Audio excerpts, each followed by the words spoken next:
Hello, friends. During our Sunday morning worship service this week, I posed 3 different questions during my reflection time. The first question was, what is the more that you are receiving during this time of sheltering in place?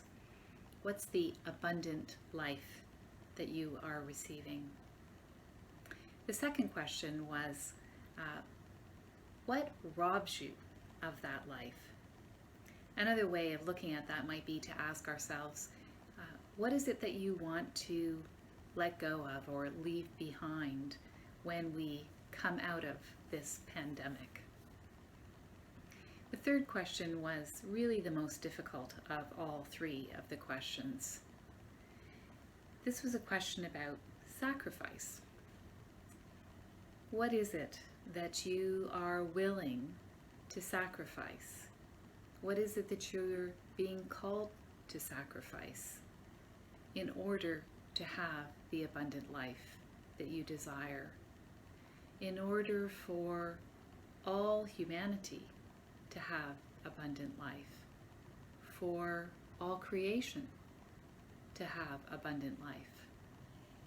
What is it that you need to lay down in order for that to happen? These questions, I think, really form the deep spiritual questions that we need to be asking ourselves in these days during this time of this pandemic, if we want to come out the other end with a better world than the world that we have come into this pandemic with. These are the challenging questions, hard questions that will shape and form us into the new possibility, the new world, the better world that I really trust is waiting for us on the other side of all of this. So I'm one of those people that is maybe not so anxious for us to leave this time that in so many ways is a liminal time, an in-between time. Because as we hold the space, as we live in this space, this in-between time, I think this is very fertile ground for us and for our world. But the seeds that we plant will only take root if we are able to do the deep inner work that needs to be done to till the soil, to allow those seeds to really take hold in our lives. And so over the next few weeks, I'm going to offer a midweek reflection in addition to our Sunday morning worship service, a bit in the format that many of you would have experienced during Holy Week when we were preparing our hearts to enter the mystery of Easter. There'll be one reflection a week. It will come out on Wednesdays, and it will have pretty much the same format as those daily reflections during Holy Week had, and about which I've heard so many positive comments from many of you who I assume will be watching and accessing these recordings in the weeks to come. So we begin, as we always do when we gather in large groups and in small, by lighting the candle.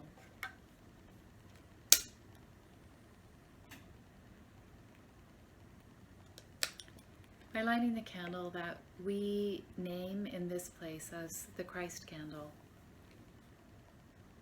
the presence that reminds us and is the promise that life is more powerful than death, that hope is greater than despair, and that love is stronger than hate.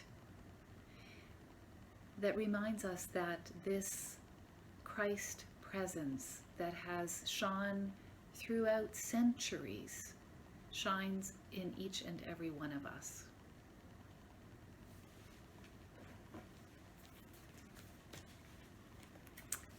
I want to share with you a reading from the Gospel according to Luke, and I'm reading from the 12th chapter at the 13th verse.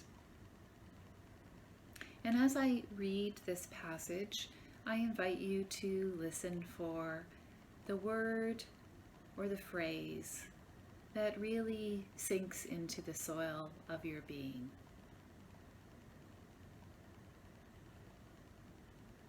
Someone in the crowd said to him, "Teacher, tell my brother to divide the family inheritance with me." But he said to him, "Friend, who set me to be a judge or arbiter over you?" And he said to them, "Take care, be on your guard against all kinds of greed, for one's life does not consist in the abundance of possessions." Then he told them a parable. The land of a rich man produced abundantly, and he thought to himself, "What should I do, for I have no place to store my crops?" Then he said, "I will do this. I will pull down my barns and build larger ones, and there I will store all my grain and my goods. And I will say to my soul, 'Soul, you have ample goods laid up for many years. Relax, eat, drink, be merry.' But God said to him, 'You fool, this very night your life is being demanded of you. And the things you have prepared, whose will they be?' So it is with those who store up treasures for themselves, but are not rich toward God." So it is with those who store up treasures for themselves, but are not rich toward God.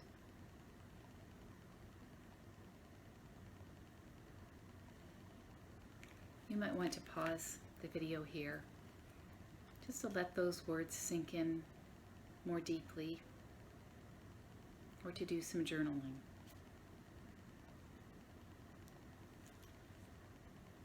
One of the things that strikes me in this passage comes at the very beginning, when Jesus says, "Be on guard against greed." Speaks to me of the kind of devious nature of greed. It kind of gets at us from lots of different angles.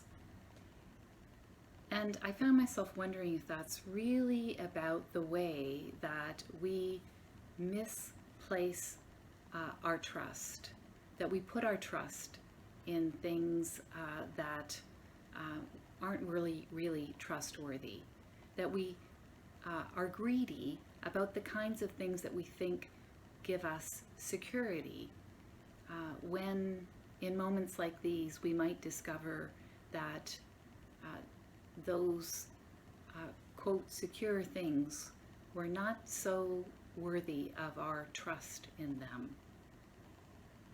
Another thing that I notice in this passage is the way that it talks about treasures, about how the rich fool stores up treasures in his barn. And what's interesting to me about that is that in other places in Scripture, treasure is referred to as kind of that deep, eternal place within each and every one of us. The Apostle Paul talks about that we have this treasure in an earthen vessel. Here, treasure seems to have a different kind of a meaning. And it makes me wonder what I treat like treasure that isn't really treasure at all. You might want to ponder that question yourself in the days to come. What do you treat like treasure that isn't really and truly treasure? What do you think gives you security that isn't actually so secure? I think in these days, some of those not so secure things that we thought were secure are making themselves known to us. I thought my life was secure, and maybe it's not as much as I thought it was, or all those plans that I had made to keep me secure in my retirement, or job security, food security, so many things, so many ways we're talking about security, health security. What gives you a sense of security that might not be so secure? What do you treat like a treasure that might not actually be a real treasure? What are you storing up? What are you hoarding? What are you clinging to that doesn't serve you in this moment? This moment when our very lives are being demanded of us. Some of the things that we cling to, they aren't necessarily possessions, although I think this passage does specifically speak to possessions. But sometimes we feed off of our worries and our anxieties, things that really aren't very trustworthy at all in the long run. Not when our life is being demanded of us. What good will all those worries do for us? And finally, I don't know about you, but one of the big questions that this passage evokes for me is, what does it mean for me to be rich towards God? What does it mean for you to be rich towards God? May the Spirit bless us with wisdom and wonder as we continue to ponder the meaning of these words for our lives in the days to come. Let's sing together. And the words are, hold us in your grace, O God. Hold us in your grace, O God. Hold us in your grace. Hold us in your grace, O God. Hold us in your grace. Hold us in your grace. Hold us in your grace. Hold us in your grace, O God. Hold us in your grace. Hold us in your grace, O God. Hold us in your grace. Hold us in your grace.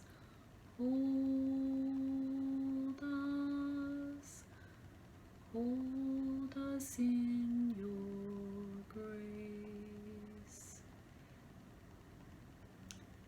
May the Spirit of life and truth, of wisdom and beauty, hold you in deep and abiding grace this day and in the days to come. Amen.